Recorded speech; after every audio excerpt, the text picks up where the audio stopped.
वो ज्यादा खुश थे। यहाँ तक उन्होंने देखभाल के लिए अमेरिका से नर्स बुलाई थी। लेकिन जैसे ही मैं पैदा हुआ, मेरे पापा जो हमेशा हंसते रहते थे, मुझे देखते से ही वो गुस्सा हो गए, क्योंकि मेरी जो आंखें थी उनसे मैच नहीं हो रही थी। उनको लगा था कि मेरी भी आंखें उनकी तरह सुंदर सुंदर होगी, लेकिन पता नहीं क्या केमिकल लोचा हुआ और मैं बदसूरत पैदा हो गया। मुझे देखकर मेरा बाप गुस्सा हो गया और नर्स को बोला कि उसको कचरे के डब्बे में फेंक दो। अरे नर्स, ये क्या पैदा हो गया? अच्छी, इसको जल्दी से मेरी आंखों के सामने से ले जाओ। मैं इसकी शक्ल 1 मिनट के लिए भी बर्दाश्त नहीं कर सकता।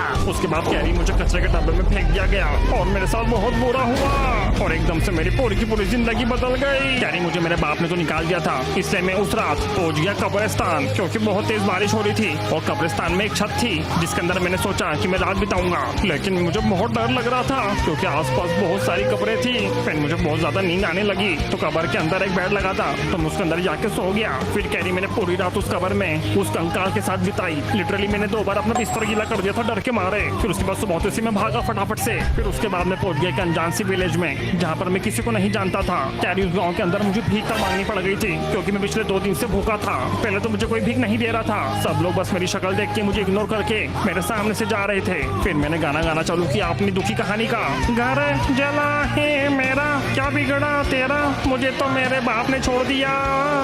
मेरा उदास गाना सुन के पूरा का पूरा गाँव इमोशनल हो गया। फिर उन्होंने मुझे 2 वक्त का खाना दिया और फिर गाँव में रहने के लिए जगह दी। पता नहीं कहाँ फेंक दिया था मुझे, लेकिन मैंने वहाँ रहना चालू कर दिया। बात करी उस अनजान गाँव में मैंने धीरे धीरे करके अपना घर बसा लिया। लेकिन बहुत ज्यादा अकेला था मैं, मुझसे कोई भी बात नहीं करा लिया। लेकिन बहुत ज्यादा अकेला था मैं, मुझसे कोई भी बात नहीं करता था और अपने साथ नहीं खिलाता था। कैरी में अपना गुजारा करने के लिए लोगों के घरों में जाके सफाई किया करता था, वो भी संडास की। वो टाइम मेरी जिंदगी का सबसे स्ट्रगलिंग टाइम था। मैं क्या बताऊं, लोगों के घर बहुत ही गंदे हुआ करते थे, लेकिन मैं मन लगा के सफाई किया करता था और चुपचाप से चोरी भी कर लिया करता था। मैं लोगों के घरों में से छोटे मोटे सामान चोरी करा करता था, जैसे कि पंखा, बेड। और एक दिन तो मैंने एक संडास चोरी कर लिया। लोगों का सामान चोरी कर करके मैं अपना गुजारा किया करता था कैरी। लेकिन एक दिन मैंने एक बच्चे की स्कूल की यूनिफॉर्म चोरी कर ली चुपचाप से, जब वो सो रहा था और वो लेकर मैं भाग गया।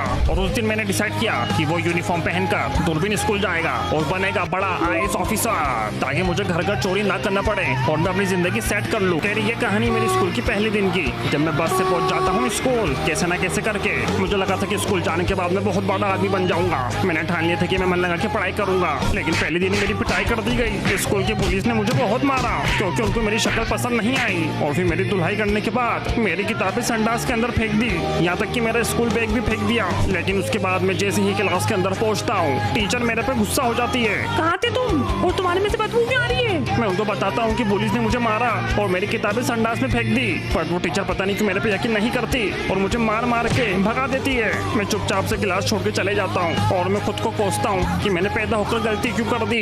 लेकिन तभी मुझे आवाज आती है कि बचाओ बचाओ। तभी मैं देखता हूँ कि एक लड़की क्लासरूम के अंदर बंद हो चुकी है। मैं उसकी हेल्प करता हूँ और उसको बाहर निकाल लेता हूँ। Thank you. तुम कौन हो? मैं उसकी आंखों में देखता हूँ और मैं दीवाना हो जाता हूँ पहली बार में ही। और वो लड़की भी मुझसे इंप्रेस हो जाती है क्योंकि मैं उसकी मदद करता हूँ। फिर उसके बाद कैरी मैं वो लड़की के साथ टाइम स्पेंड करने लग जाता हूँ। उस टाइम मुझे लग रहा था कि मेरी जिंदगी में सब कुछ धीरे धीरे अच्छा होने लगा है। लेकिन तभी उधर टीचर टपक पड़ती है और मेरे पे झूठा इल्जाम लगा देती है कि मैं लड़कियां छेड़ रहा हूँ। अच्छा, पढ़ाई लिखाई के समय छोड़ी पटा रहा है। रुक, अभी प्रिंसिपल को भड़का के आती हूँ और तेरे को स्कूल से बाहर निकलती हूँ। उसके बाद मुझे वो स्कूल से जाना पड़ता है और कोई मेरा सपोर्ट नहीं करता।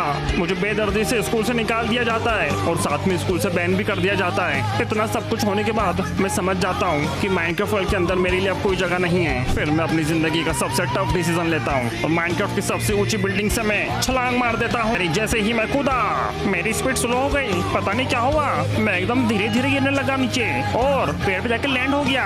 मैं सोच में था कि मेरे साथ ऐसा क्यों हुआ, क्या मेरे अंदर कोई नेचुरल पावर है। मैं 2 मिनट के लिए खुद को सुपरमैन समझने लगा, लेकिन तभी मेरे सामने प्रकट हो जाते हैं माइनक्राफ्ट के भगवान नॉच। उन्होंने ही मेरी जान बचाई थी। मेरे पे स्लो पोशन मारकर मैं उनके सामने अपना सर झुकाता हूँ और वो मुझे अपने साथ एक गुफा में ले जाते हैं। गुफा में ले जाने के बाद नॉच भगवान ने सबसे पहले मेरे चेहरे की प्लास्टिक सर्जरी करी और मुझे नया चेहरा दिया, जिसकी वजह से मेरी आंखें सही हो गई और मेरे चेहरे पे जो दाग धब्बे थे वो भी खत्म हो गए। उसके बाद नॉच भगवान ने मेरे सर के ऊपर एक मशीन लगाई, जिसकी मदद से उन्होंने मेरे दिमाग की कोडिंग कर दी। नॉच भगवान ने कोडिंग कर मुझे 2 पावर दी, एक तो बहुत ज्यादा दूर देखने की और सबसे ज्यादा सोचने की, जिसकी वजह से मैं बन गया माइनक्राफ्ट हिस्ट्री का सबसे स्मार्टेस्ट विलेजर। उसके बाद नॉच भगवान ने मुझे एक जगह के कोऑर्डिनेट्स दिए और मुझसे बोला, जा दूरबीन, यहाँ तो खुशी खुशी रह पाएगा, जाके इस बंदे से मिल, तेरी जिंदगी बदल देगा ये, और कभी भी मुसीबत में हो तो मुझे याद करना। मैंने वो नॉच भगवान की बात सुनी और उनकी बात सुन सुन के मैं चले गया उनके दिए हुए वो कोऑर्डिनेट पे मुझे मिला एक ऐसा बंदा जो मेरा बेस्ट